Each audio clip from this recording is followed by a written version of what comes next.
渴望就可能，心动就发生。本节目由酷爽带感点燃无限渴望的百事可乐冠名播出。好品牌，好价格，上天猫。本节目由天猫赞助播出。美味曲奇趣多多，巧克力味豆多多。感谢我们的职场搭子趣多多赞助播出。鸿蒙折叠电脑13英寸便携，18英寸大屏，折展之间体验非凡。智能电混四驱，无惧雨雪湿滑。本节目由领克10EMP指定赞助播出。本节目由专业做扫描3亿人都在用，职场必备神器扫描全能王赞助播出。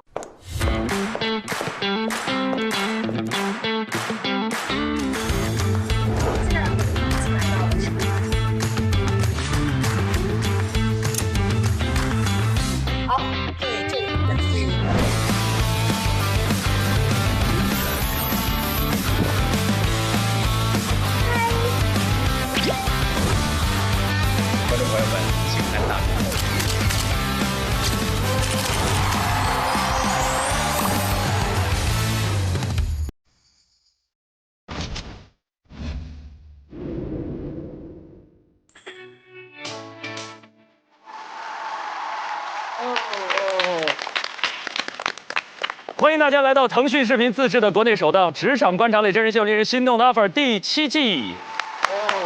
渴望就可能，心动就发生。本节目由酷爽带感点燃无限渴望的百事可乐冠名播出。购物、外卖、旅行上淘宝，万能的淘宝天天有优惠，共享衣食住行、吃喝玩乐。美味曲奇趣多多，巧克力味豆多多。感谢我们的职场搭子趣多多赞助播出。智能电混四驱，无惧雨雪湿滑。本节目由领克10EMP指定赞助播出。本节目由专业做扫描3亿人都在用，职场必备神器扫描全能王赞助播出。很高兴又一次在心动的 offer 跟大家见面，我是 offer 加油团的陈明。小胡，给你介绍一下，这一季我们观察室还有一个特别来宾，百事酷宝，他将和我们一起见证实习生们的渴望之旅。截止到上一周，实习生们的多类型节目考核已经全部结束。踢馆实习生佳宁跟李雨佳是再次同台竞技，非常遗憾，佳宁没有踢馆成功，那已经提前离开了。那还有一位实习生是让我们非常揪心的，子泰，因为圆桌访谈的表现其实非常好，对，所以子泰，我想跟你说，虽然你没有获得导师的分，但你获得了我们的灯，我觉得也是对你绝对的喜爱和肯定。但是还得提醒，因为依然是0积分，而考核已经过半，后面的课题不要再蛰伏了，强势出击，扶摇直上，一定要争取拿到终极面试的机会。祝你好运！当然，本周呢，实习生们将迎来新的课题，这个课题有2个特点，第一个特点是内容，它跟老百姓生活息息相关，不分年龄层，全部都爱看。第二，更重要的是，他们的作品会直接在上海电视台大屏真实播出。哦，虽然之前他们在直播当中也已经显露了自己的身形和声音，但是那是小屏直播，而这一次是电视端的大屏直播。真实的节目，真实上大显身手的时刻了，所以各位凹粉们一定记得打开弹幕，体验花式弹幕互动，见证令人心动的 offer 花落谁家，到底是什么挑战？第一段 VCR 一起来看。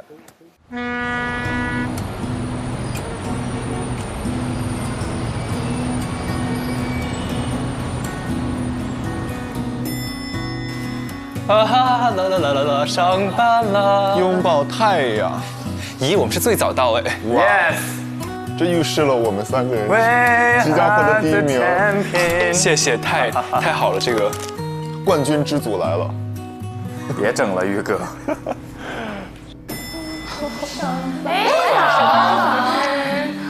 太有缘了，电梯偶遇。哇！现在大家完成上一轮挑战的，大家元气满满，松弛多了，松弛多了，已经适应整个的节奏了。觉得大家，老师早上好，早上好，老师好，好准时，你俩。他们仨还有一个王毅。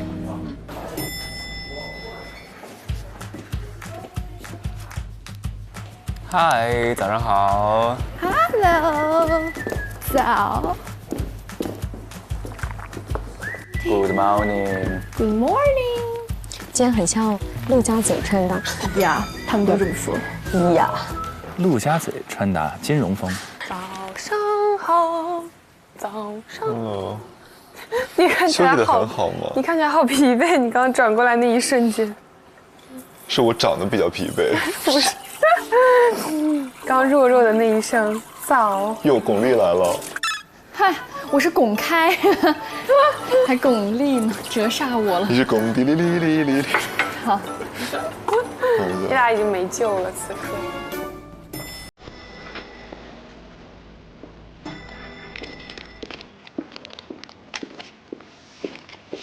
早上早。早。晚上好。早。早。早。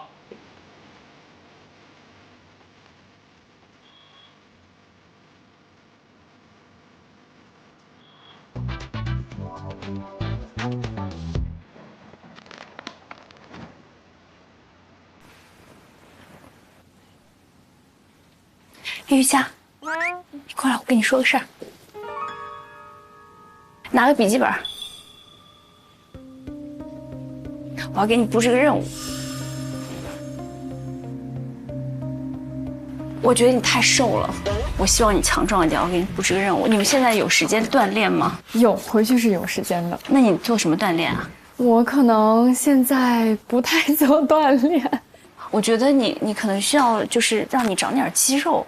就倒也不是完全为了出镜，就是你这个状态，如果是再挺一点，就需要点背部肌肉。所以我大概想一套动作，有时间就多做几个循环，没有时间就是1个循环、2个循环。好，第一个是50个开合跳，开合跳知道对吧？对。OK， 好，深蹲15个，跪姿俯卧撑12个，平板30秒。接下来就是练背部的，2头翘，然后手是这样。对，2头翘，然后手这样，16个。其他人都巨紧张，为什么突然叫他进去？报了个健身班呀。好，接下来来个拉心肺的burpee 跳。这个是什么 ？burpee 跳你知道吗？不知道。我问你们哪个男生会 burpee 跳的？什么跳？我会。都会。你给他演示一下 burpee 跳是什么？我印象当中是蹲下，对，然后手撑地，然后脚弹开，再回来，再跳起来，然后再下来，就是这样。对。好的。对。我在跟他弄一个就是每天的小 hit 的一个操，你们要愿意可以一块练。那个波比跳很累的，他们应该平时都练。巨累，就陈真老师给的这一套就累趴下。还得是体育主播啊，很燃脂。你平时会运动吗？我就跑步、游泳多一点。我跑步的时候会想象自己是一个巨星，听一个那种很嗨的音乐。对，然后边跑步边觉得自己在舞台上演唱，非常有成就感。也是有点表演性人格的。对，然后跑完一会儿什么都通了。啊，这其实很减压，可以。好吧，就这样1个循环。好，多练几个。就太累了不一定需要，但是我觉得早上这个做完之后人会觉得精神一点嘛。好的。主要是要让背上长肌肉，这也保护你的脊椎。等你年纪大，你就会知道还是很管用的。好，谢谢老师，认真练。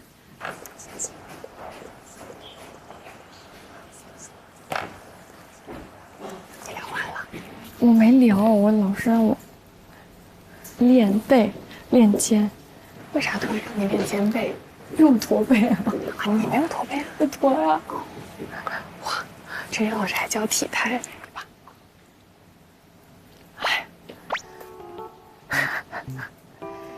我列个电子计划表，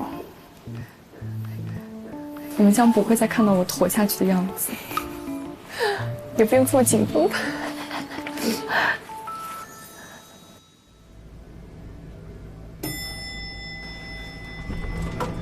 又来踢馆了？不要吧 ，No way。Hello。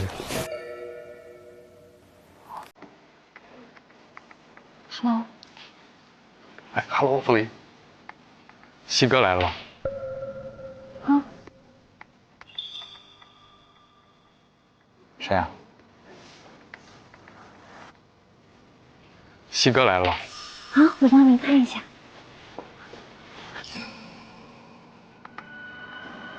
哦，在他的办公室。Hello， 早，西哥，来坐，门帮我关一下。我发现我每一次都是第一个看到的，我真是一个绝佳观景位。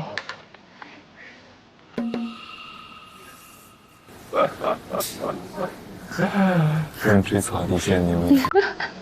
大家已经草木皆兵了。这是老师吧？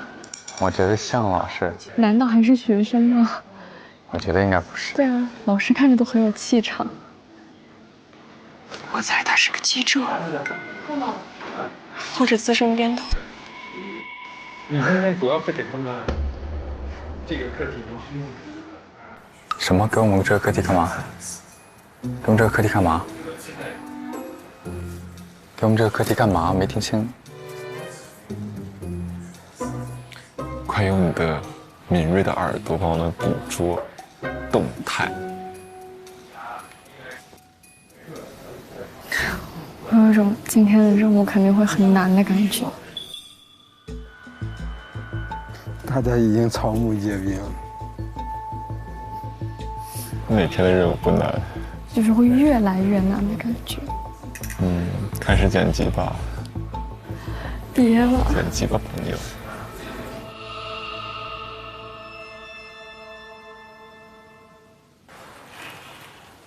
大会议室集合。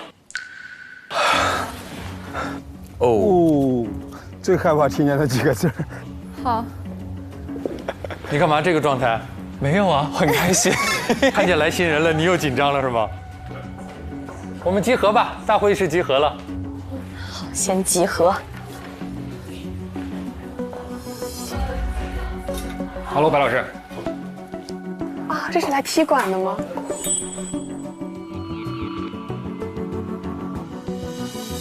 对新来的踢馆的实习生。No way， 这位同学看起来。Hello， 池姐。Hello， 马老师好。哦，老师，老师。听到老师两个字，心里如释重负是吧？放松了。我现在对这个大会议室有点 PTSD 了。他们真的会相信的。马跃龙长得年轻啊。对啊。他们是真的会相信的。叫马跃龙坐这儿吧。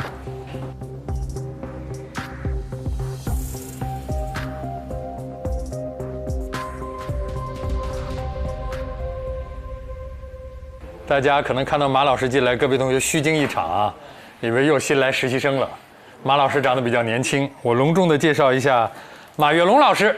不敢，大家好，Hello， 各位实习生，大家好。马老师是我们上海广播电视台融媒体中心通联新闻部的青年记者，那主要从事日常的民生新闻的拍摄、制作。大家好，我现在在的位置呢，就是1线2村徐女士家里边。现在我站的这个位置还要打着伞，一方面呢是因为现在雨是比较大的，另外呢是也要防止新的瓦片脱落的发生。动手对吧？对，动手怎么了？不要后悔啊！后悔怎么了？我们是来解决问题的。什么解决问题啊？什么问题？找我们干嘛？同时也担任我们新闻方节目的主持工作。大家好，我是马跃龙，在石湖门里向各位问好。马跃龙是获过2次上海新闻奖、3次上海广播电视奖，以及4次上海广播电视台典型类报道、重大主题类报道的1等奖，所以是现在我们讲的媒体融合的大环境下的全媒体的特种兵。哇！那今天马老师来呢，就是帮助大家来完成我们课题5的考核，关于民生新闻的采写制作。为什么要做民生新闻？刚刚马老师在我办公室也聊了，就是这个是真正希望大家能够深入到基层一线和社会生活当中的考察方式。前几次呢，我们有在演播室的访谈，有在演播室的新闻播报，还有我们到人工智能大会现场的连线，这些可能和真正的日常生活之间的接触还是少了一点。所以希望大家能够真切地认识到，作为主持人，更多的是要到生活当中去，才有可能看到社会生活是什么样子，才有可能真实的去反映我们所在的社会的状态。民生新闻，这又是一个新的大类哈。会好看的？好看不好干呢？我来给大家说一下主要的考核内容。大家会通过新闻综合频道的民生栏目新闻方的微信公众号市民大爆料，获取近期上海市民的爆料求助，由实习生自己联系爆料人，进行现场采访、直播连线报道、新闻稿撰写、后期配音、剪辑，独立完成一条民生报道的制作。哇，全流程一个人。我们还是分为4组，4组就是我们之前大家根据节目选择出来的4组。诗文和韵林一组，王玉和子泰一组，他们俩又一组。冯成朗被逐出师门之后，和李雨佳一组啊，以及林蔚和庞征一组，2人合作，分别完成一组5到10分钟的现场直播连线和一条5到10分钟的民生新闻片。考核时间，这是我们的时间线，一直到后天，就2天。今天下午1点钟，我们会把收集到的市民爆料求助给到大家，然后大家从当中选择自己想要报道的具体的爆料内容，通过邮件的方式来进行提交。因为我们给到大家的爆料可能有很多，有些同学可能会选相同的内容，先收到谁的邮件，谁就获得这个选题。大家在下午3点前必须提交选题。如果到了下午3点钟仍然没有提交任何选题的话，视作放弃。哎呀，好严格。我有个问题，你说，就是他们在选题的时候，怎么判断的可实施性呢？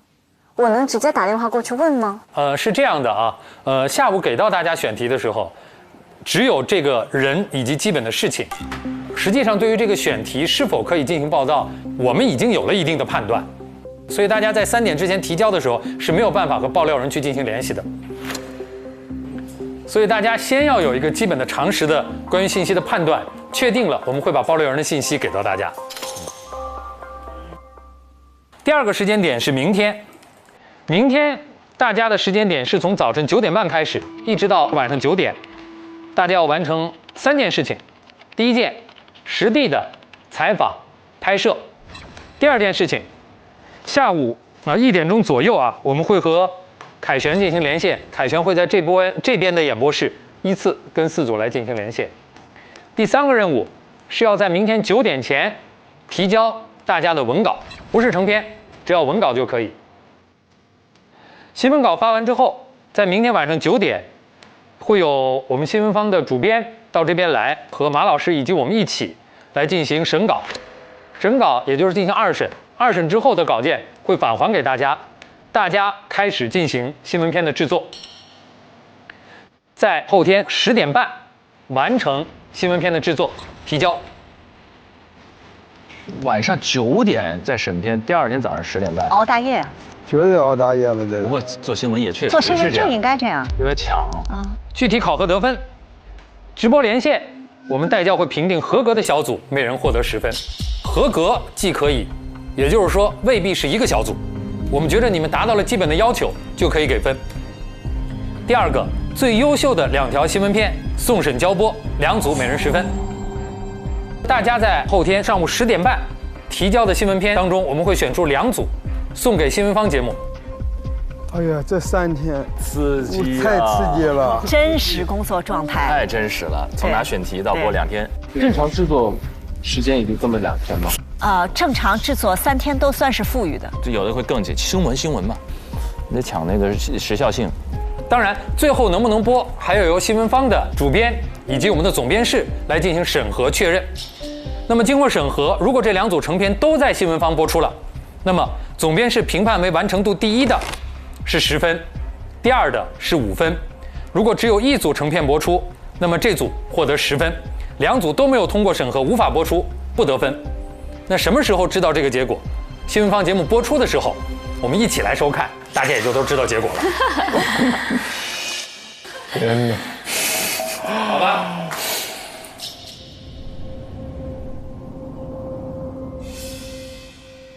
也就是说最多的一组可能能得到30分，在这一轮，明白吗？哇！这关乎着你们所有人的荣耀，我们一定要争取拨2条出来啊！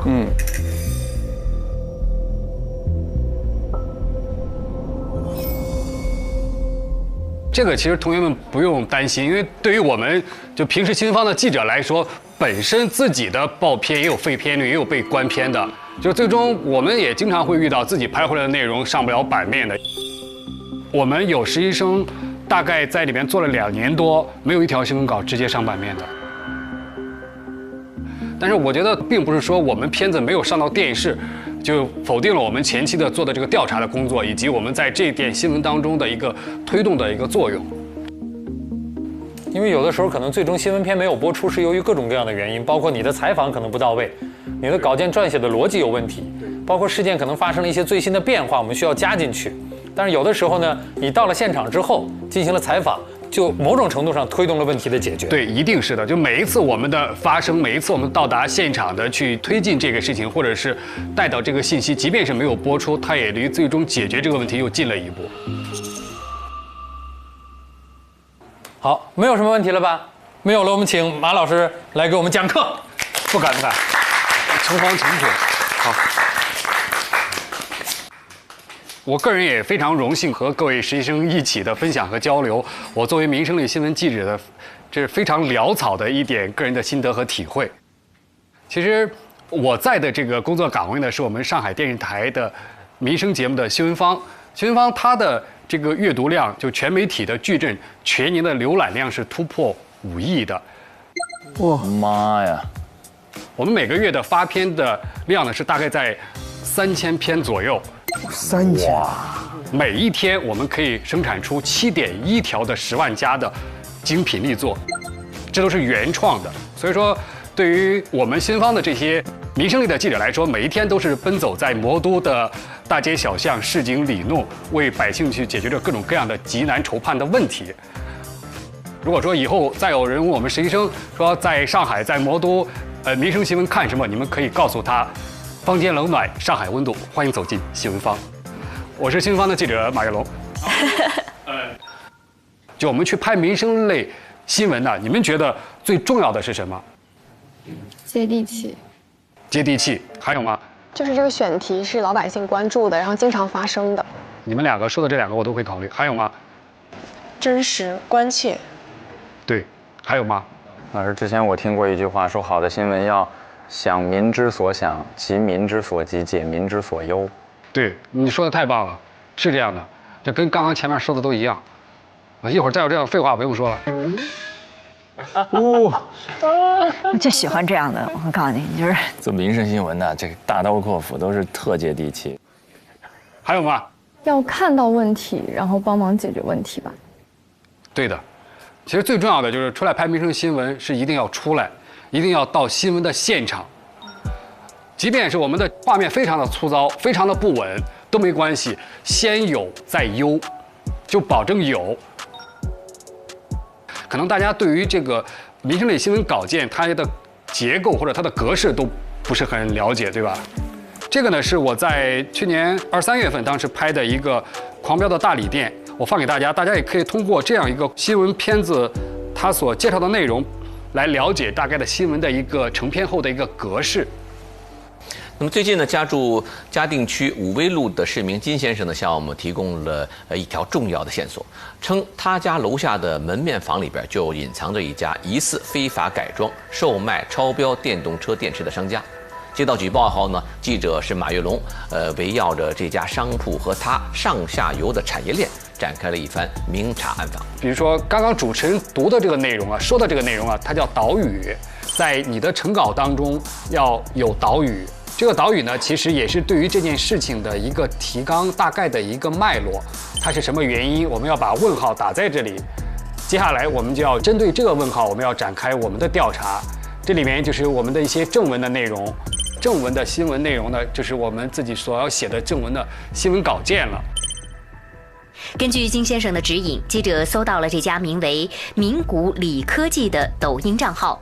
为了取得店主的信任，记者以外卖小哥的身份，在其抖音账号私信留言，与店家取得了联系。拿到这个选题，我觉得可能需要暗访，可能会挖掘出更深的新闻要点。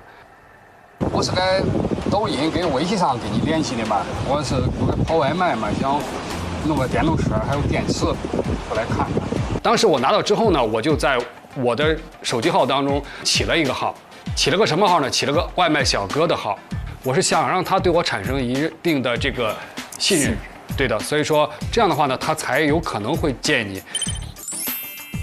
齐老板见记者爽快地支付了车辆及电池费用后，便更加得意地吹嘘起了自身的硬实力。把电池配满，能跑600公里。我的乖！那得是啥电池？就是2组，我那个电池。2组，等于是2组60的。60120。他刚刚120安时的，我们也看到仓库里有很多，他可以给你上2组120安时的，就是480公里，它甚至有比120安时更高的，这个就是比较大的安全隐患。所以我们需要相关部门的专家进一步解读它。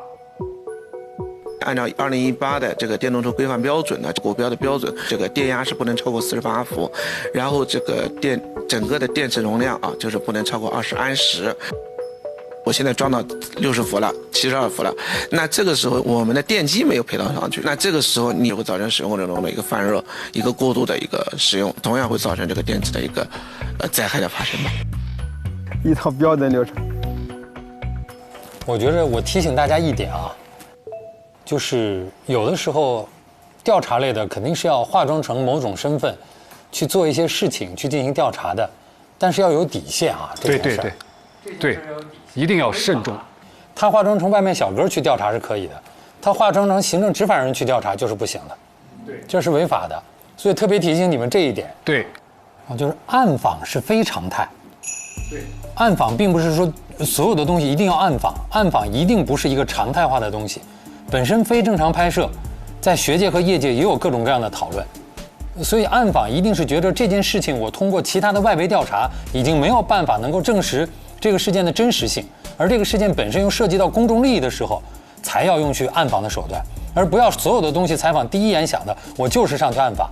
暗访的确看起来好看，但绝对不是常规手段。显灵老师之前做民生新闻就多吗？我们其实每天的新闻当中都有一些板块是民生新闻的，对。但是我的脸到后来就没有办法去一线去做调查类新闻，都认识，没法暗访了。哎，我还有个问题啊，就是你不觉得刚才那个调查锂电池，就是你的名字、形象都出来了，就是万一碰到是作案团伙的话，这个是不是也会有危险呢？是的，因为你牵扯到的就是他的饭碗，他的家庭，因为他的生计。对于民生类新闻记者来说，一定要敢于担当，敢于发声，亮剑。所以说我一直有这个信念，我觉得邪不压正。我们要让老百姓知道，还有这么一帮人在帮你们去争取着，在护着你们的周全。明显感觉到马老师是在一线选手。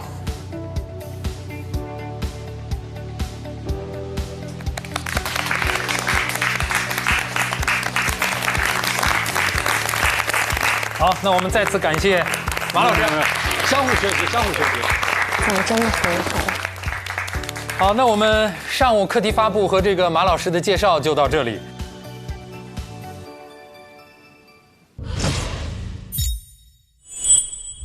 哎呀，民生新闻，马跃龙老师，就是子琪刚才就说他身上那个气场有点不同，你什么感觉？马老师给我更多感觉有一点像民警，正气，他五官长得就对，很正，然后身上有一种信念感。对，而且说话什么很直接，废话少说，废话少说，这种废话就不要说了。快刀乱麻，快刀乱麻。各位平时看民生新闻看得多吗？小时候看得多。小时候，我们小时候可能我们小时候跟你们小时候不是一个时间段。我们小时候各个城市有那种都市报，然后有很多这样的新闻，看起来就特别就能抓住人的眼球。子琪小时候是电视上看的比较多。对，因为我们看浙江卫视，看的是。类似于1818黄金眼，很火，在网上也火。当时是很好看的一个民生新闻类节目。是的，是的。哎，俊林，你们课上是不是有专门的相关的课程？我们有民生新闻的那个课，然后一般有播报啊，然后也会有自己做片子的时候，然后我也做过那个民生新闻的片子。你做什么？确实不容易，就是要去采访，自己写稿子，然后剪辑，就是一整套流程下来，真的很不容易啊。我印象最深刻的是有一次，刚好那天早上上完民生新闻课，我下午去到一个商场里边，然后我在一个卫生间里，跟卫生间的保洁人员在卫生间门口聊了20分钟，然后我挖掘到了很多他身上的故事。我其实很想以那个切口做一条民生新闻，然后可能在我们课上面，可能作为作业或者展示，但是他当时拒绝了我录音，然后说算了，我们聊过之后就好了，然后你就不要再往后进行了。所以说当时我也说那好，那我也没有录音，然后我也就没有往下进行了。但是那一次给我的印象特别的深刻，其实对我的触动还是很大的。他刚才在说到卧底暗访的时候，我突然想起来，就是我们学校之前真实发生的一个情况。大3的实习生，就是武大新闻系，这个男孩也是我们辩论队的，很熟。他去实习，就被选中到富士康卧底。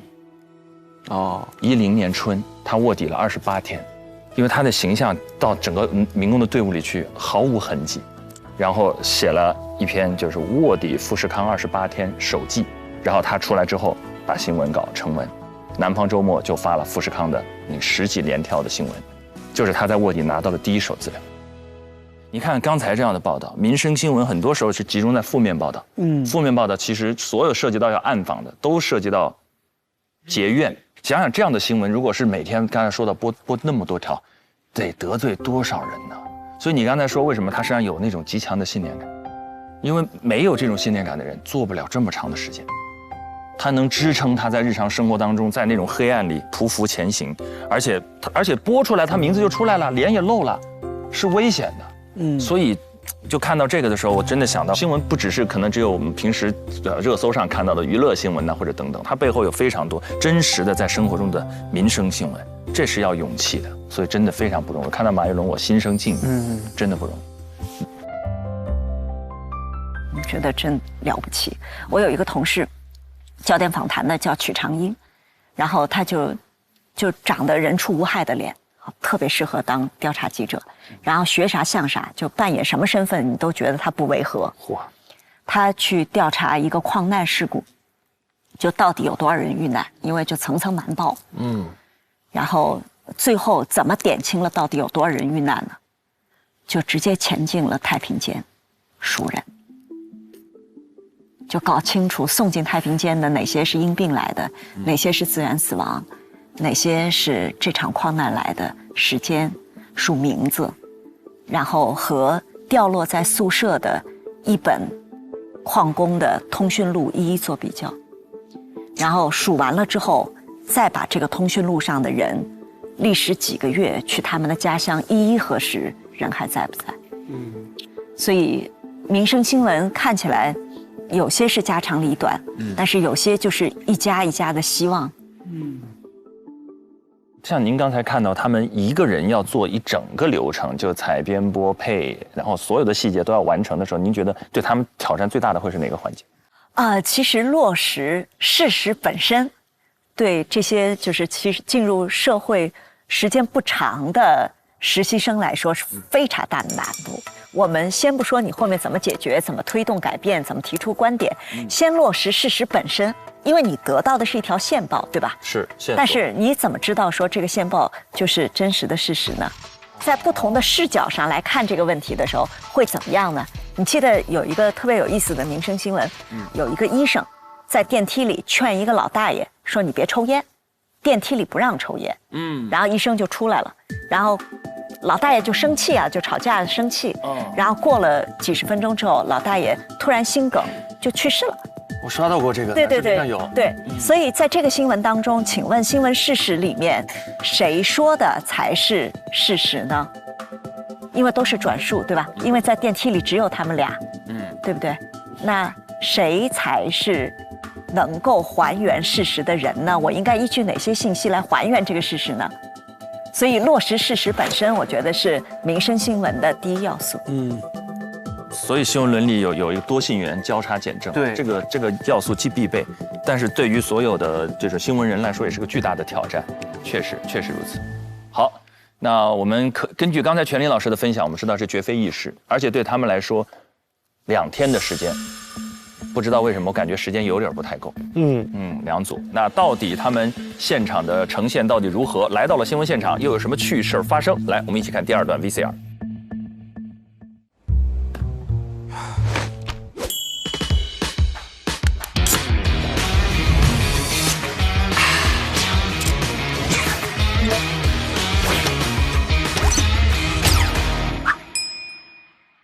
一起才叫拼。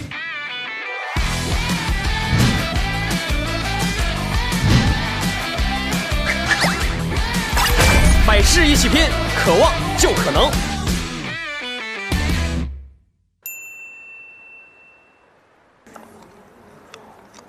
我们马上要开始我们的第5个课题了。非常不幸的是，我还会和于哥在一组，当然是开玩笑的啦。跟我于哥合作非常的愉快，大家可以期待一下于总的这个最终的成片，期待一下子泰一战封神。朗姿，我们商量一下不？我们的就是选题往哪个大概的方向选？我觉得是不是可以稍微符合一下咱俩的特点？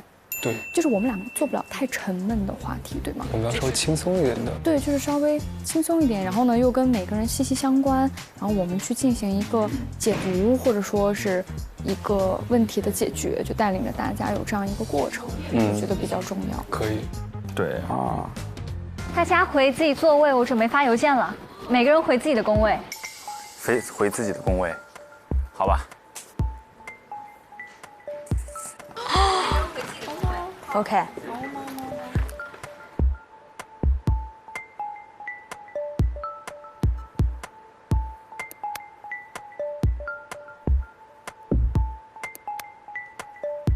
没事，不用盯着，发之前会跟你们说的啊。先放松，准备接收邮件。我是邮箱的 VIP， 为什么不是我先收到？你坐1等座就能比别人先到吗？说得好。那我会先上车。它都是一样的道。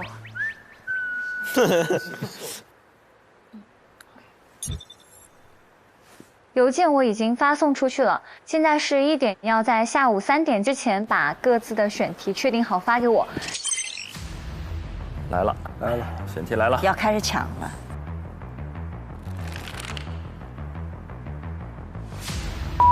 有一条清澈的小河，正对苏州河，每天下午有市民游泳，则安全隐患。野泳。11号楼2部电梯，均在暴雨期间出现严重漏水，现被物业维修部负责人告知电梯早已到了报废期，这对居民人身安全造成了严重的威胁。电梯漏水。家里老人76岁，被所谓的理疗养生馆洗脑，连续打了3次110报警，但他们手续齐全，110无法解决，打12345说要15个工作日。位于浦东新区路号商铺门口，常年都有辆3轮车占用人行通道，存放活禽进行售卖，每日凌晨4点左右都会鸣笛，十分扰民。活禽售卖。我要感谢一家饭店，在过去的3、4年里，风雨无阻的为我们独居老人和重残老人免费送餐送饭。这声感谢，我们想大声的说出来。爱心饭店。这个感谢正面的新闻报道。足球是一家全国性的体育机构，今年突然公告说无力经营，教学活动都停止。但是很多学员和教练也有感情了，教练想把续存的学生接下来，但其中的审批流程主要是资质，据说很慢也很难。哇！谁先选完，我会在这个板上把各自组的选题写上去，选过就不能再选了。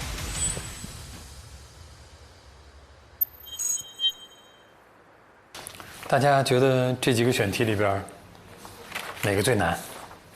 最难啊！难度很难，难这东西。难的地方不一样。反正我是觉得鸡是真难拍。我就想拍这个，就想拍这个。活禽一听好难。活禽交易的这个就得暗访。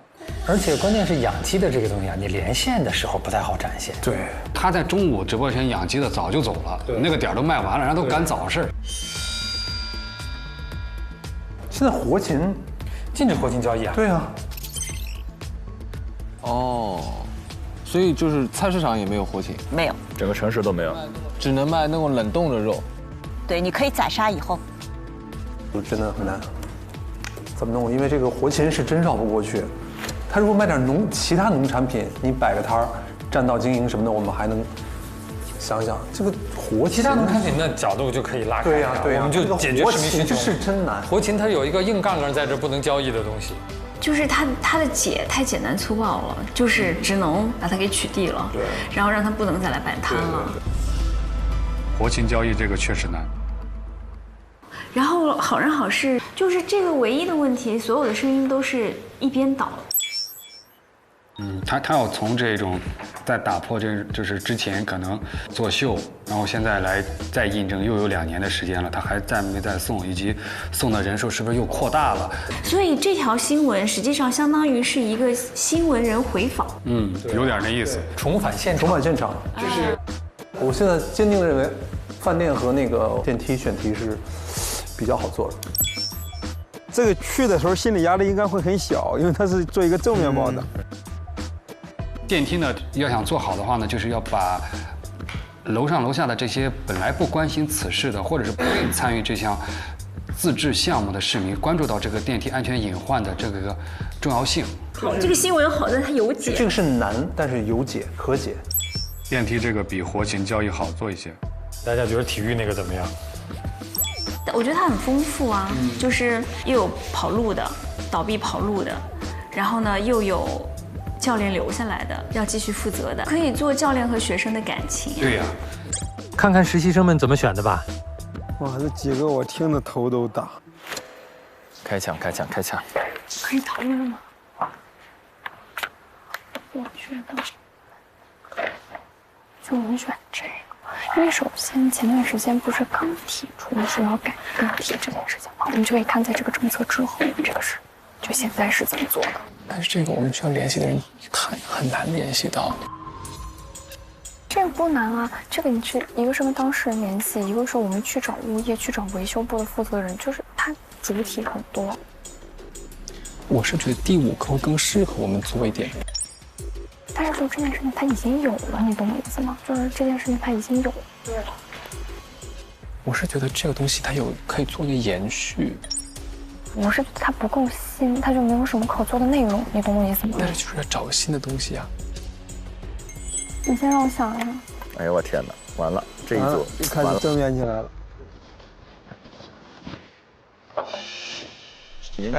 想了，第一组谁？他已经有人选了，是那个。彭征他们吗？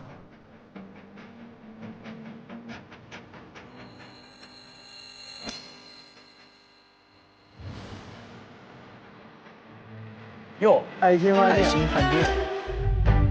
我是觉得最容易的是这个，觉得再有这个字儿，第5个。对。500万800万，我决定。这个就是一定要快刀乱麻呀！天哪，那正面报道啊？对，我告诉你，正面报道不好报的，千万不要以为正面报道好报，是吗？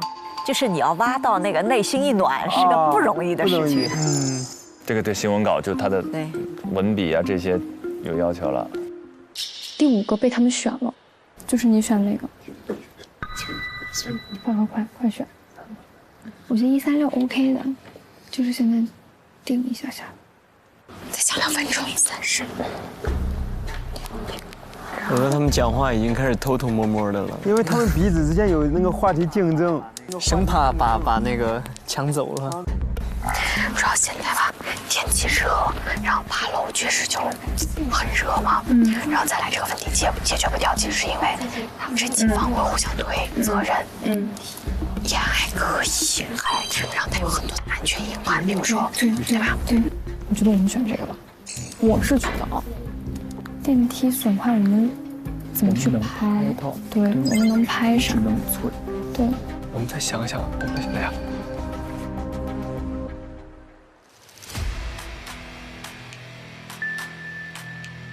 哦，来了，旁征。旁征，电梯漏水。犹豫就会败北啊！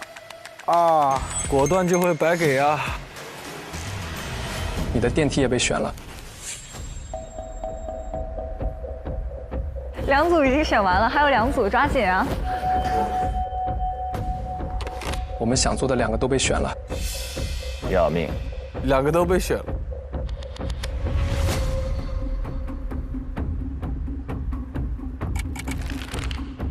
剩4个了，赶紧，赶紧吧！再犹豫那个也没了。4呢？如果4能采访到当事人的话，我觉得是可以做的。 现场没有办法做呀，我们这现场明天直播播什么？现场我们就直播，比如说在这个范围内，每天晚上大家都会听到什么样的声音，然后我们听爆料人说，让爆料人去描述他听到的情况是怎么样的。但如果我们练采访，他万一那天4点没来呢？我们不是凌晨4点采访，不是采访，我们做拍片子，你得呈现这个东西吧？都是问附近居民要视频，他们肯定会拍的。如果没有呢？就你不能确定，你知道吗？ 这就得暗访，我觉得暗访是难的，我觉得我们不要碰这个，不要碰暗访什么？那我，你先让我想一下。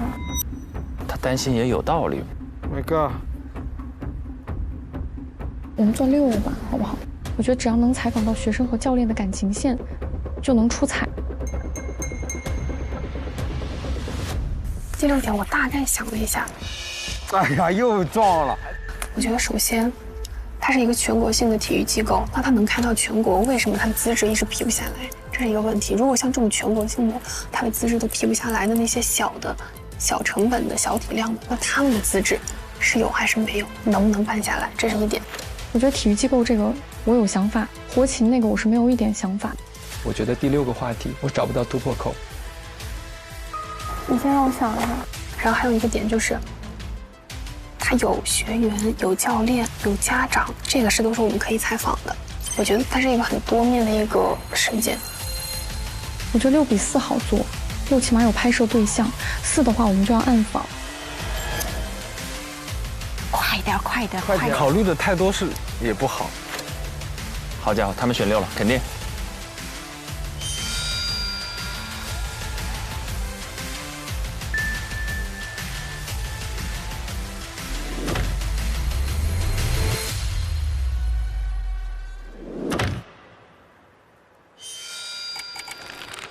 你看，又没了，又没了，就是活鸡，活鸡就是他的。我想了就4吧，但4，哎呀，4个暗访，没事做吧。选出来就很好，我觉得这能拍，迎难而上。是。要不4，确定吗？那我发了。那咋办呢？好，活群是吧？那就4，快，可以发出去了。 家禽对不对？对，家禽那个。我觉得选的有点难，4其实挺好，就唯一的点就是你要4点起床。没事，有办法，总有办法，办法总比困难多。哎，这次还要自己制作这个节目，我觉得还挺复杂的。别担心，让我们来摁一下华为 M Pencil Pro 手写笔笔尾，小易就能来帮我们了。哇哦，小易，我想知道民生类节目的类型以及受欢迎程度排行。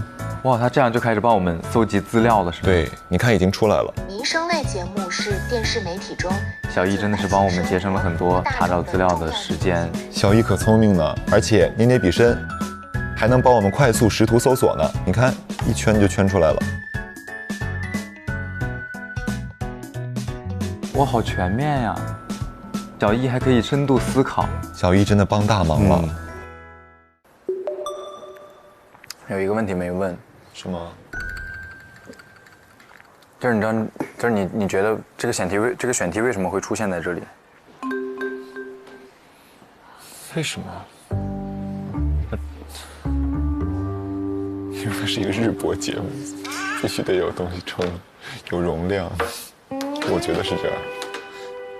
你看，宋阿姨希望我们感谢他们。 但其实不止宋阿姨希望我们感谢他们，就所有受贿的人都其实都会感谢他们。再想深一点，子弹，再想深一点，你想表达什么？这个选题能够被拿上来，是因为不止宋阿姨想让我们感谢，她其实是会给当地的，你知道不？至少长桥区，或者是长桥区范围更大的一些地方，看到一些他们在做的一些事儿。你说的这个最后你想落在哪？养老，以及就是留守的老人，然后空巢老人的现象，这些事情未来怎么解决？其实这就是一个解决办法。这是一个解决办法。是，但是这种慈善的东西，你只能宣传，你不能说。是我们就是先抛开这个议题，我们把思维发散一点。这个事它其实背后牵扯出了很多的社会的问题。因为我一开始我乍一看到它，我觉得这个事很简单，它不就是感谢一家饭店？但是你后来想想，不是的，这个东西，它之所以能被拿到成为一个选题，它背后有他们想表达的东西，社会问题。对啊，爱心饭店就给这些老人免费的送餐嘛，懂了。所以它背后有社会现象嘛，而不是单一的好人好事嘛。他想往后引一步，感觉他通了。对呀，子泰可以啊。就我觉得可以，我们把落点放在，其实这种善举，它之所以能持续8年的时间，它不仅仅是这个商家一人所为，而是他在他每一年的付出的过程当中看到了老人们的回报。当他们付出善举的时候，会发现善举是可以感受到的。我在抛出这个善意的时候，善意我也会接回善意。对，我觉得我们可以把这个落点放在这儿。对，就是我可能表达的现在没有特别清楚，但是我知道你的意思，我也很认同。是我刚刚其实想说的就是，比如我如果是长桥区政府的人，我说我们区这么多老人，这么多留守老人，这么多独居老人，我说这群老人怎么解决呢？这个时候突然，饭店站了出来，我给他们免费送饭，这个时候大家会觉得特别的高兴。就你怎么通过爱心餐来体现养老呢？就是我们其实它这个片子，我觉得它是一个呼吁，如何呼吁现在我们的社会形成这种爱老的风气，这是其一。其次是如何找到一个解决留守老人饮食问题的一个办法。大概了解我的意思是吧？我理解。这是好，这是对的。对呀。妈呀，发力了，聪明的大脑占领高地了。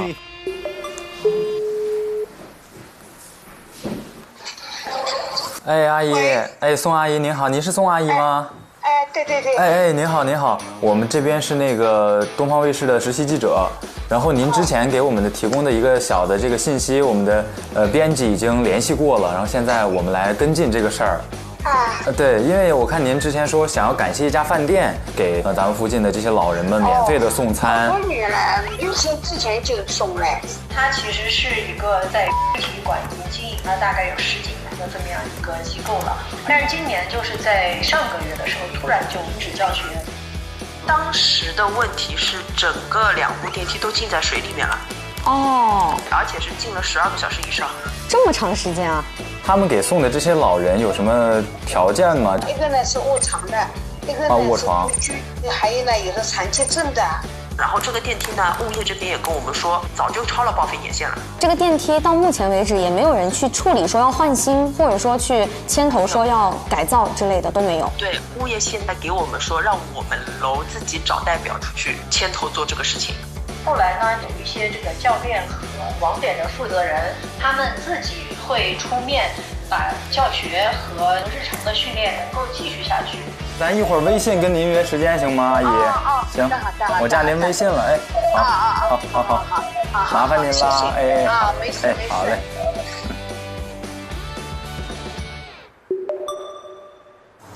我先说一下我的想法，来。我们现在主题已经确定了，我觉得就是看一下我们明天到现场怎么样会更加快速的，然后相对全面的把我们想要获知的信息全部都获取到位。哇，又要看到庞总雷厉风行的工作。就是这个事件它涉及到的一些不同的人群，这个想法跟我一样。然后再一方面就是一些基本的信息，比如说现在其实我们不知道它那个恢复了没有，然后当时的一个情况，比如说它那个轿厢里面它有水，它水深有多少，然后它的那个滴水的时间持续了有多长时间，然后泡完水之后，有没有人就是及时的来介入、来维修、来处理这个情况，然后这个是我梳理出来大概要拍的一些素材。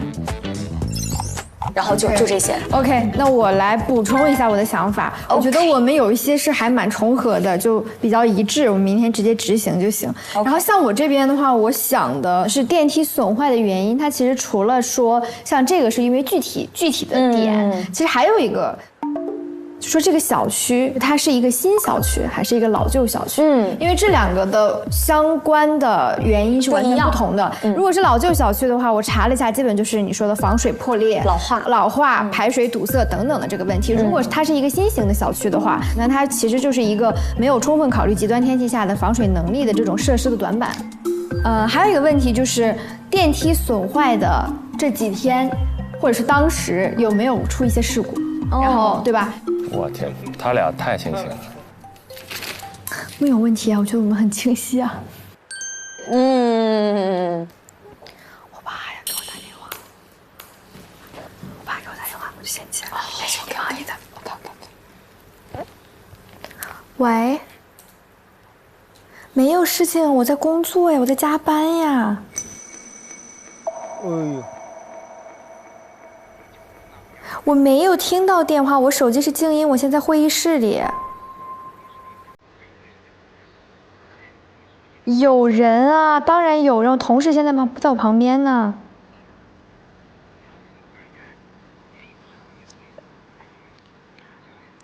我说了，我手机静音，然后我在加班，我已经说过了，你不要拿你们的那个工作方式和节奏来算我们，好不好？不一样。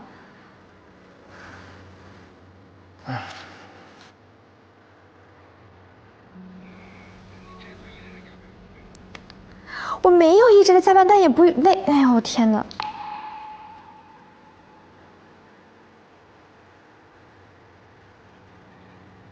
没有，我都说过了，没有，好吗？我现在在工作。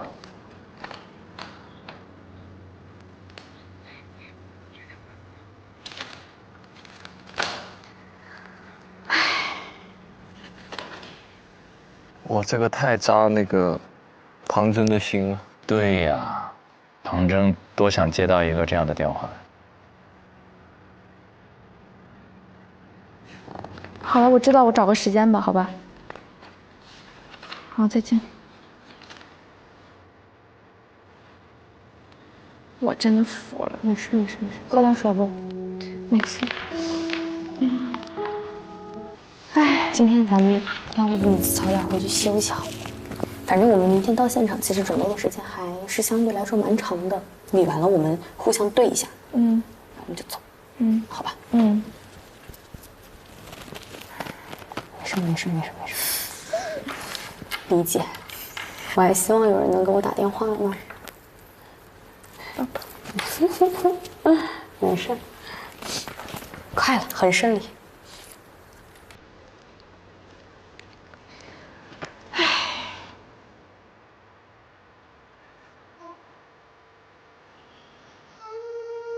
我就没有参加艺考，就是我当时知道这件事情的时候，我需要学校报名嘛，然后我跟我的爸爸妈妈去沟通这件事情。我记得我父亲非常的震怒，当时他说了一句话，就是说如果你要去参加艺考的话，我就没有你这个女儿，就是非常的一个坚决的态度。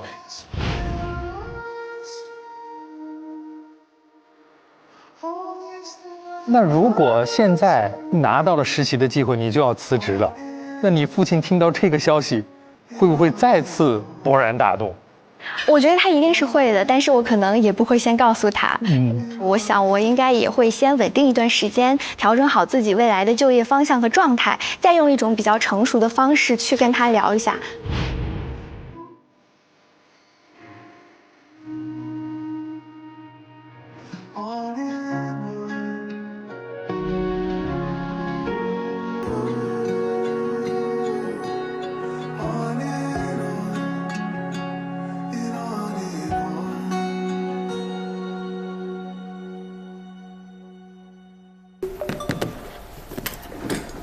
这很难啊，这个。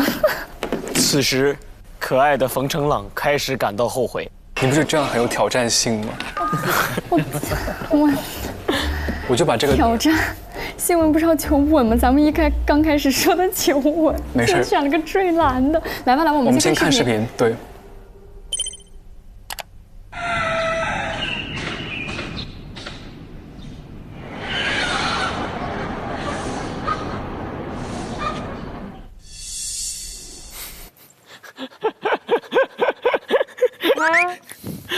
太荒诞了，我真的老想拍这个。喜欢是吧？3点半开始打鸣儿，这谁受了呀？在城市里，谁听了谁不想拍啊？他这事儿其实本身挺幽默的，挺黑色幽默。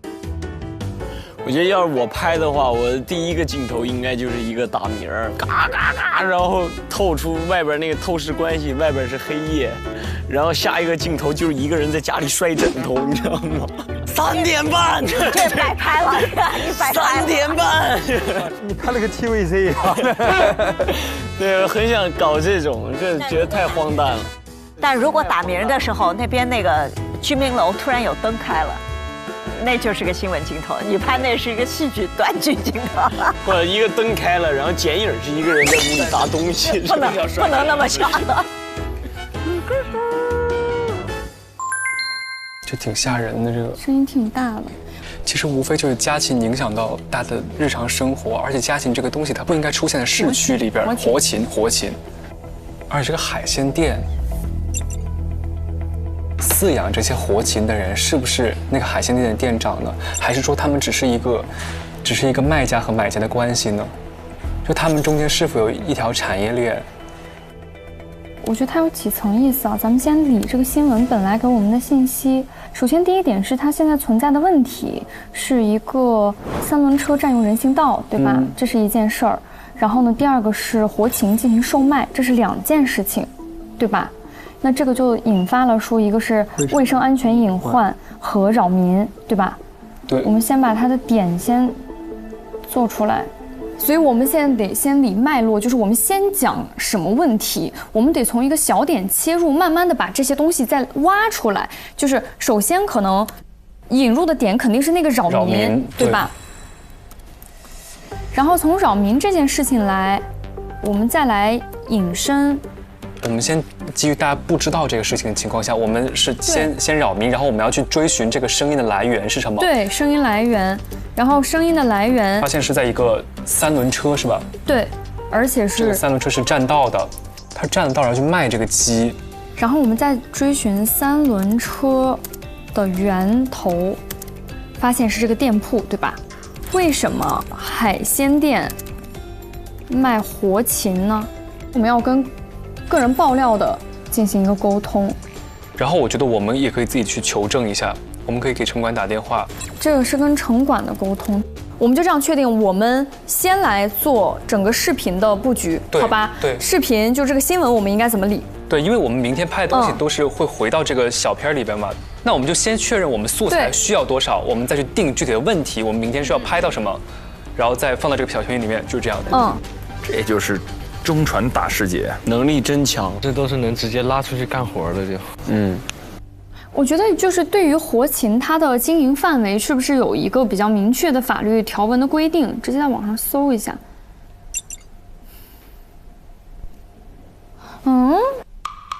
上海市相关规定全市范围内自2025年1月1日起暂停活禽交易，任何组织和个人不得买卖活禽，就只能买死的是吗？就比如冰鲜的那种。那这个就是直接违反这个规定了。那这就不是占不占道的问题了，是售卖活禽就是个问题。占道经营，要不我们不要讲了，我感觉有点太小。就会简单提到，比如说他就直接提到这一句话。对，反正放到扰民里面就说嘛，就说是在什么什么。他扰民，第一就是占道，第一就是噪音，第二就是噪音，我们就可以直接这样带。对，说的特别对，赶紧的。我们给他打电话吧。刚开始现在吗？对，我们越早打越好。我觉得就现在就打，别犹豫了。咱刚犹豫没抢到选题单，现在就别犹豫了，直接冲。我觉得问题已经就有的问题你是得多聊你才能聊出来的，咱俩现在在这空想。那我准备录音。好，那你直接录吧。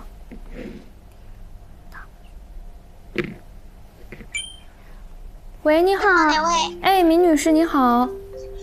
哪位？哎，我是那个上海电视台的实习记者，我是你好。哎，您好，您之前的爆料已经有上海电视台的编辑跟您联系过了，然后呢，现在由我来跟进，所以我们想跟您联系，看一下，了解一下现场的情况和您的一些诉求。是啊，就是这个路后门口人行道上，它这边就是不仅是占道经营，然后他这边又是常年都是售卖活禽的。明白，他现在是每天从早到晚都还在那里吗？因为我平时上班，可能我能掌握的时间段就是我在家的那个时间段，比较受影响的是凌晨的3点到5点。3点到5点。好的，因为这里面您提到说他是一个个人的一个售卖者，还是说他是一个店铺？那我不清楚，因为他这边他是我们那边卖海鲜店，就是他好像是个卖海鲜的地方。哦，明白，那就是他那个店里您也没有去过是吧？对。那就是你没有去过那个店里，所以就是你也不太知道它里面的一些现场的一些卫生情况啊，或者是否在那里面杀鸡之类的。我只路过，我记得他们就是卖海鲜的。哦，就是卖海鲜的。对的。就是也不知道他的那个菜单里有没有鸡这一项。那我不清楚，因为我不买菜。明白。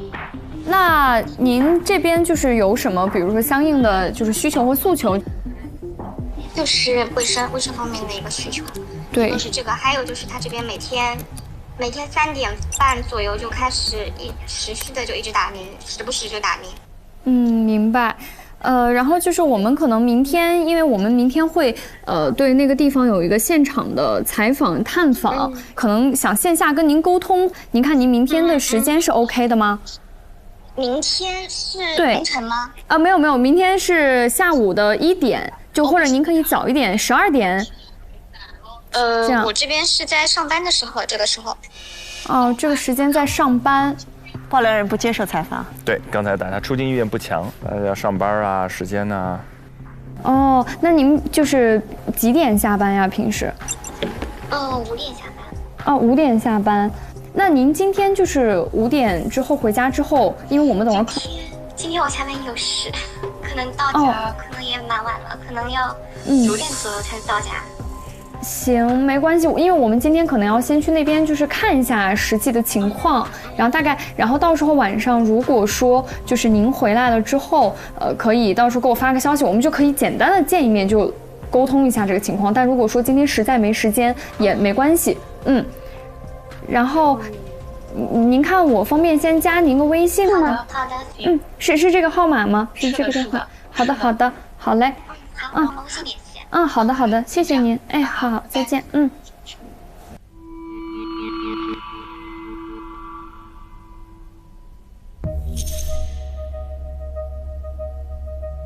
线上沟通呢，跟他中午的时候，或者我们不要线上沟通，我们把他刚刚讲过的话全部转述出来。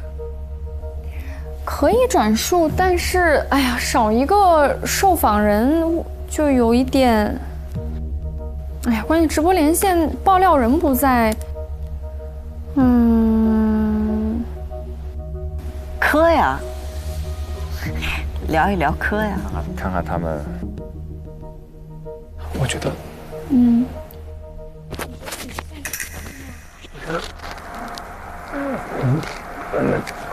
天晚上半夜偷偷的去那个现场去采访一下，会不会有一些东西呢？现场就大一点，你觉得会不会有东西？可以啊，我觉得是可以吧。怎么开始捂麦了？光捂自己的呀，这傻孩子。我可以去看一下有没有能看到。今晚不一定，我也可以，明白。我觉得我们可以去今天去采一些画面。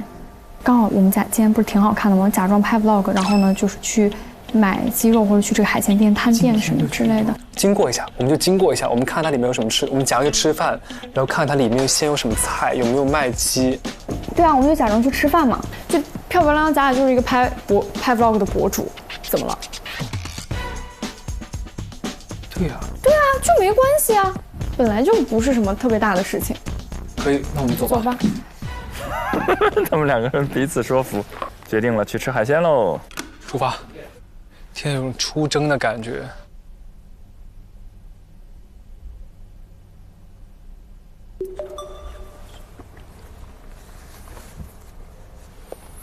你觉得这样假吗？什么假吗？这样假吗？哦，你放这儿啊？对啊。不假啊，完全看不出来，我都不会注意到。你那样能拍到吗？能拍到，这个镜头是可以拍到的，我觉得。你这口袋还挺好用的，看起来。待会儿我就假装过去看看是什么情况，然后把这个手机藏在口袋里边，就刚好能拍到。但你刚那样可以拍到吗？能拍到，我只要把那个衣领给它弄一下，稍微折一下。但是你那个会翘起来吧？我就这样，这样。可以。我们俩真是无所不用其极。现在做亏心事。不要，我们是曝光他们的违法行为，我们才不心虚。我觉得我们今天不要打草惊蛇，我们今天不要去店里。对，我们今天不要去店里，我们今天经过一下，我们就反正看到什么东西拍什么东西。对，然后我们看能不能拍到有人就去买鸡，对，或者有人拎着袋鸡出来，我觉得拎袋鸡走了。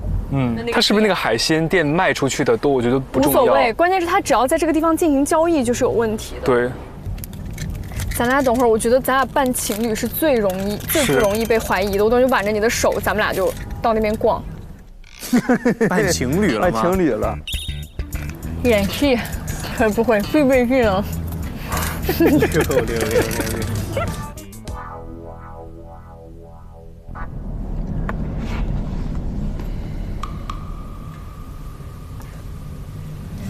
打草惊蛇，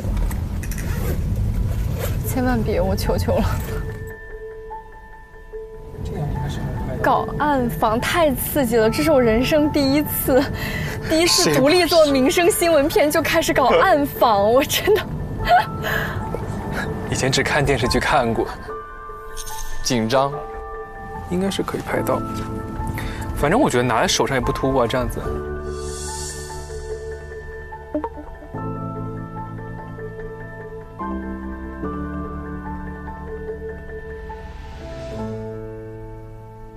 他俩去那个会有跟的机位啊？对啊，我也说啊，那个海鲜店老板仿佛看不到有一帮人举着相机在拍他们一样。可以扔固定机位，看会怎么样？哎呀，暗访了，来了！哇，那么多人！等一下，我来个。没事。好。等一会儿，如果那个鸡的那个位置和机位不太好拍，你就假装给我拍照吧。然后你就说我站那边，你给我拍点照片什么，然后你就录视频对准那边就好了。然后你指导一下我的站位之类的。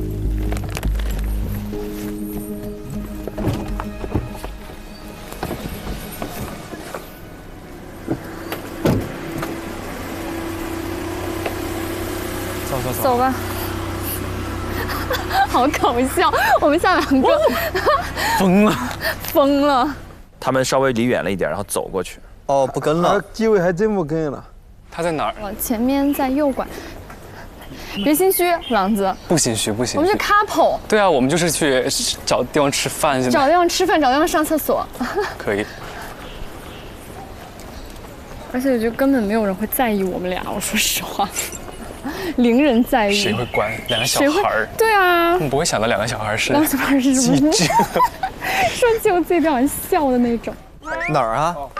哦，在那儿呢。远机位，全都是很远机位的，还是很好的维护了新闻现场。真的，你现在就要开？哦，吓我一跳。我们录音开了。我觉得我们现在就可以开始拍了，你在拍吗？拍了已经。哇，这个出来就有感觉了。是那辆车吗？不是吧？先走着看看。没事，如果这好多吃的呀，这里。好饿。我点。这个。对吧？啊。好像。就这个。哪里？笼子里。没东西啊。在哪里？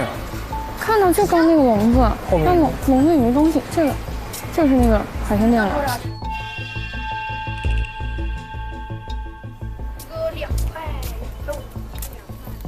看那个笼子，那笼子里没东西啊。笼子在那，我没看到那个笼子在哪。我看见笼子了，但笼子里没有鸡。往回走一走。对，等一下，不着急，再往前走一点。在对面吗？那个没有，就在这边。我已经就是刚刚那个。对，就刚那个海鲜店。海鲜店旁边的那个离得很近，但是我没有看到有鸡，他们是不是已经收了？不确保有没有拍下来刚刚那个。但是没有东西啊，我们可以再转过去走一遍，没关系。但是确实没有鸡，我没看见。走到前面小区，我们掉头走。对，3、2、1，走。3、2、1 ，Action！ 这边好像没什么吃的，我们要不回头？对啊，那边吃的还多一点。走，没啥东西啊，这边吃的。演起来了。哇！把手机插在胸前。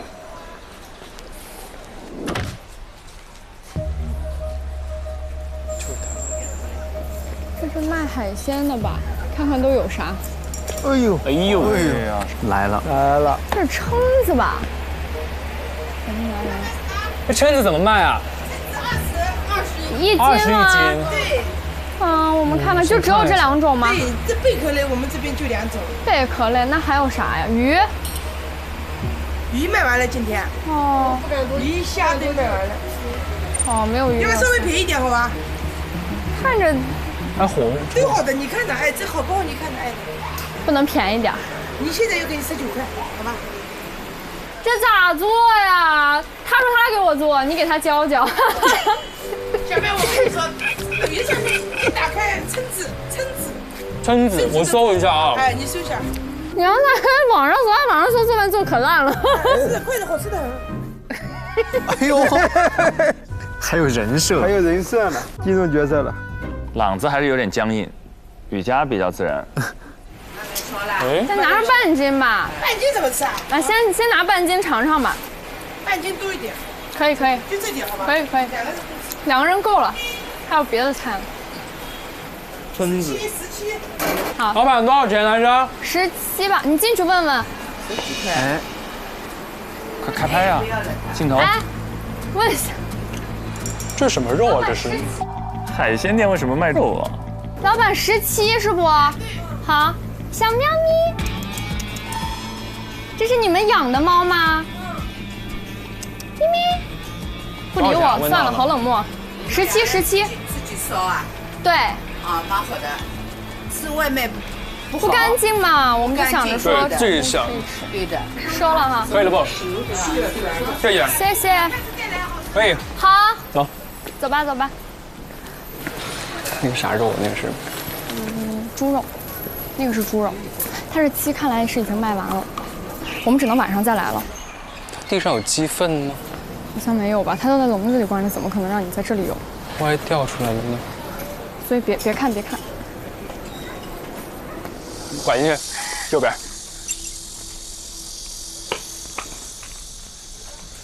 往里走一点，我怕他们跟出来。没那么夸张吧？在他们看来，我们就是一对。他们刚刚都有男人出来了，肯定是要防着了。17块钱，半斤，我拎了有多重？到底演给谁看？入戏了，这是。我们是不是得再拍一些呢？你觉得？我们还需要再拍一些吗？我觉得不要这会儿拍，这会儿拍不到任何素材。行，我是这样觉得的啊。你刚拍到猪肉了吗？拍到了。哦，那就行。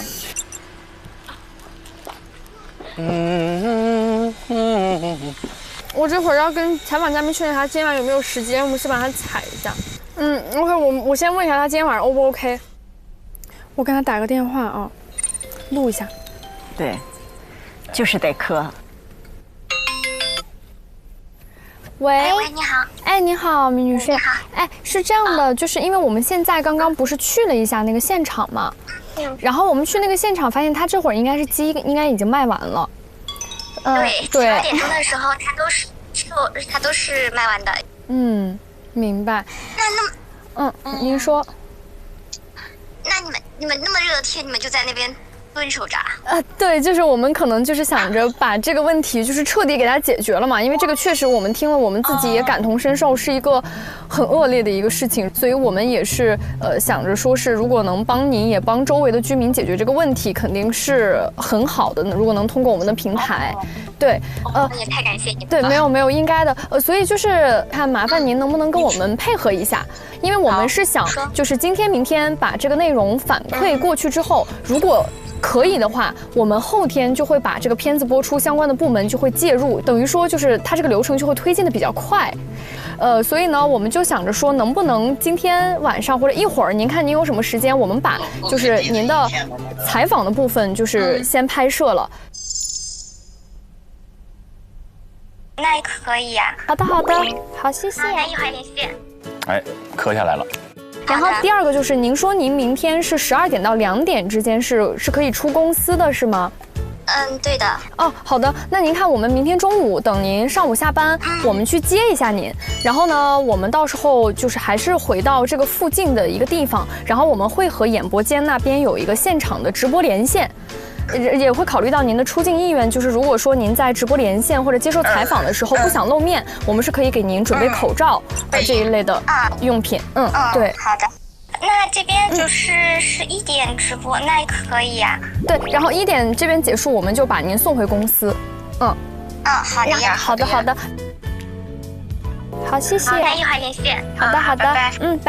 拜拜。OK， 搞定。可以，非常完美。哎呀，解决一个大问题。李佳他适合做民生新闻，他有一种不达目的不罢休的劲儿，他能磕下来。对，我们还得定在哪里采访他。我这附近有没有？我们去个酒店吧，订个酒店。这个订个酒店啥意思啊？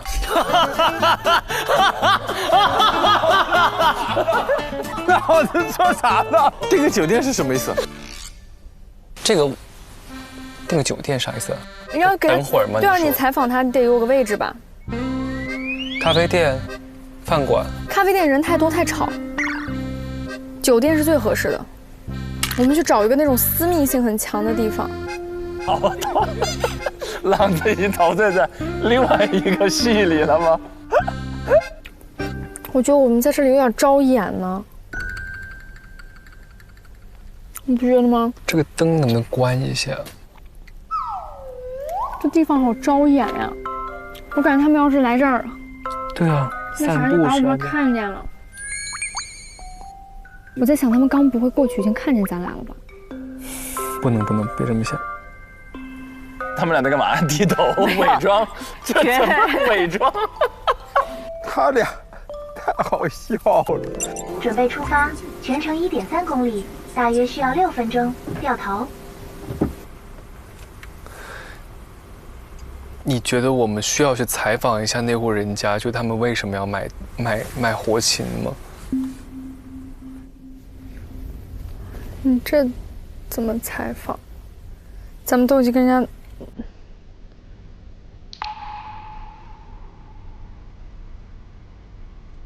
因为我就想到那个鲁豫老师说的那个什么2元饭店的那个事儿。我们曾经报道过一个叫2元还是10元小店，我都忘了，不是买小商品的，是一个小旅馆，每个人就只有1张床，很多可能单身的母亲带着小孩，但是那像一个大车店一样，环境非常糟糕。那我们报道了之后，做了采访之后，那地方就被关了。当然那个地方环境很糟糕，但再糟糕对很多人来说，它有一个遮风避雨的场所。所以你说我们的报道是好还是不好？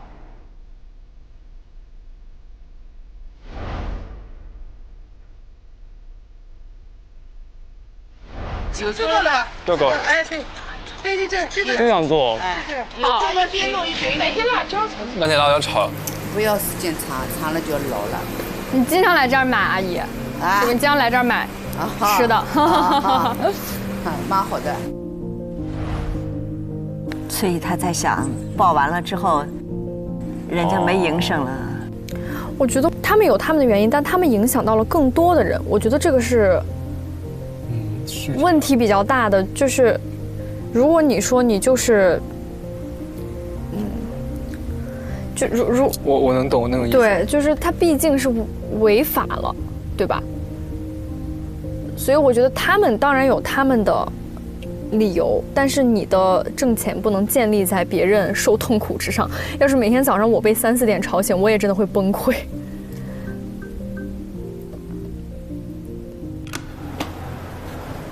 走，老师，你可以帮我们定一个机位吗？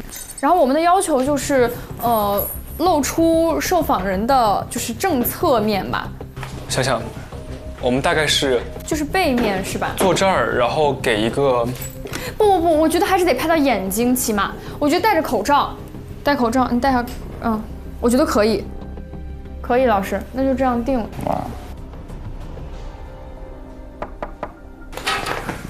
哎，开门。你去吧。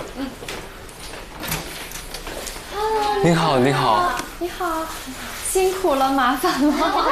麻烦你跑一趟。您好，您好，您好。您带一点水。哎呦，谢谢，太客气了。哎呀，善良的市民，太客气了。来，请坐，请坐，请坐。热，先凉快一会儿，先凉快一会儿。对，确实太热了，因为我想这里应该也没有病啊。你没关系，太好了。麻烦你跑一趟了，麻烦你跑一趟。真的辛苦你了。好，谢谢。怎么样？过来有点累吧？哦，没有，因为正好下班，我是去我奶奶家。哦，然后我们那个可能等一会儿有一个就是采访的拍摄，因为我们就是可能会加入到这个最终的那个新闻片的呈现里面。对。然后呢，就是可能要咨询您一下，就是您的这个是想出镜还是说还是出镜？那我们就把口罩戴上。准备口罩，可能给您戴一下。OK， 那您准备好了吗？准备好了吗？随时可以开始。好。OK， 您好，女士。请问最近您遇到了什么样的困扰？可以给我们讲一下基本的情况吗？好的，就是常年这边路上，它一直在凌晨的3到5点，这边一直会有禽类的鸣叫。您怎么确定它的禽类是用于售卖的功能呢？因为它每天晚上等我下班回去，这个鸡笼已经空了，然后第2天它又会补货。那您有看到他们有线下有人交易？没有，我没注意。您在这个店面中有看见过一些鸡肉，或者是已经处理好的鸡肉吗？不好意思，我平时不在家附近逗留，我不清楚。哎，您是有看到过它进货吗？大概是在什么样的一个时间点呢？进货我不清楚，因为可能进货的时候它在晚上，鸡它可能那个时候不叫。在今年之前，你们有听说过别人反映类似的情况吗？没有。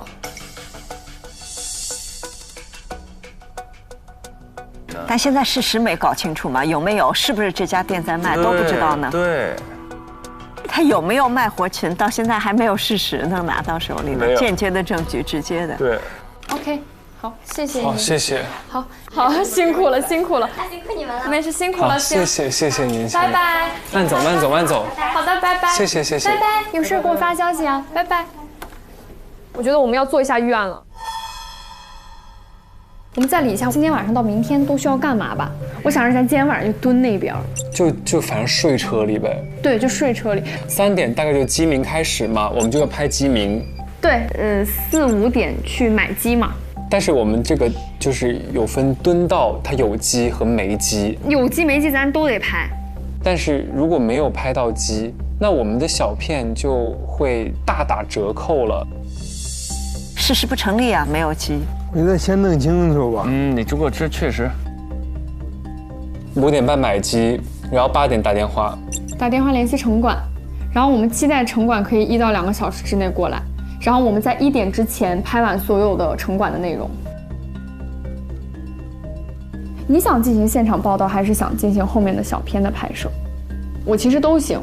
我也都可以，但我现在我会觉得你其实跟那个嘉宾的交流会比较多一些，他肯定会更信任你一些。那就是我就跟他现场采访。对，好，走吧。速战速决，说不定他们现在都开始补货了。出发。你先等一下吧，我先卸个妆。我的天，11点22分。他蹲在什么地方来着？哦，车里。车里。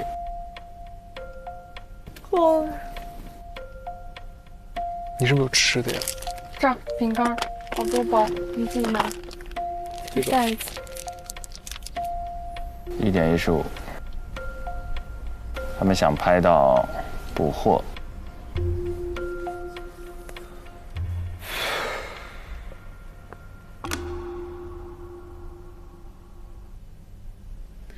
我现在都怀疑一个点，就是其实他们不一定每天都有鸡。有这可能性啊，但我们蹲还是得蹲的。对他，我现在在想，他会不会把这个事情夸张化了呢？就发现这位女士是说着玩的。啊？您是有看到过他进货吗？进货我不清楚。那您有看到他们有线下有人交易过？没有。听说过别人反映类似的情况吗？没有。你知道他要给你发他的投诉截图吗？嗯，好多他非常多的投诉记录。我们经常会当时接到线报，最后线报本身有问题，这是非常常发生的事情。我们做好预案吧，反正现在我们开始做预案。对，我觉得做一下预案，就是说万一没有鸡，我们应该怎么办？没有鸡，我们就按照刚刚的思路来，就是我们去群采。反正如果我们今天抓不到素材，我们就去采访那店家、路人、居民、保安。采访完之后，带着这些东西去找城管。反正我们是有证据的，只不过我们现在来这儿就是想实地把这个证据抓到。鸡神，今天你是我的神，来吧，求求了。